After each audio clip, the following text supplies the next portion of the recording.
want to welcome you to the Ask Jeff YouTube channel. Here's today's question. How do you deal with people begging beside the road?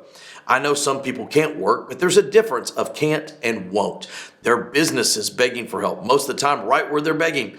How can I balance a gift of charity if they don't work, they don't eat? This is a question literally of the ages. In fact, Jesus Christ made the statement that we would always have the poor with us. So again, not only do I have a half-century lifetime of experience, I've actually, in my educational background, taken courses in respect to dealing with and handling what we might call food-starved or poverty-stricken individuals. Allow me to give you, now this is just my suggestion, allow me to give you what I might call the Myers metric in regard to this. I never allow myself to just simply give cash or simply just to give monetary finances to somebody who is, quote, begging or in need of assistance, food, etc., whatever it may be.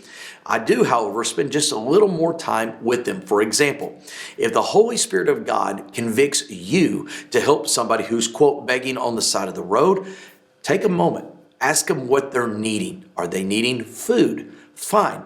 Be willing to meet them somewhere down the street and buy a meal for them or buy groceries for them. If they're in the need of gas, go and offer to buy gas. I've had situations where people say, I'm coming through town, I don't have a place to stay. I have met them at a hotel and I've paid for their hotel room.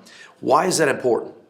Because one of the things that I have noticed is that oftentimes they claim to need something that they really don't. They just want monetary gain to use it for another, oftentimes, purpose that we would not, quote, endorse. Now, again, I'm not trying to be belittling. I'm just trying to be honest. I cannot tell you how many times people have been so grateful that I've bought them a meal. I've bought them a tank of gas. I've bought them a hotel room. I've even had people begging at one restaurant that I was going through the drive-thru and asked if I'd be willing to go to another one because that food upset their stomach. I was more than glad to, and I was so grateful they met me there and I was able to provide a meal for them. Let me finish this question by going back full circle.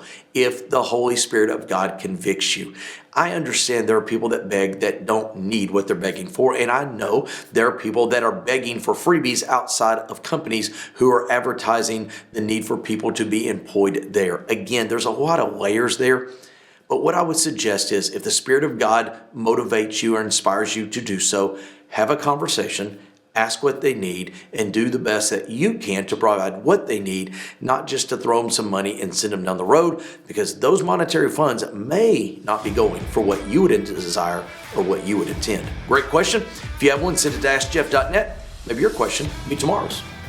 Thanks for being a part of today's daily question. Now, we answer a question each and every day. Please feel free to submit a new question at AskJeff.net. We may not have gotten to yours today, but we eventually will continue to be a part of this. Subscribe so you don't miss out on a question every day.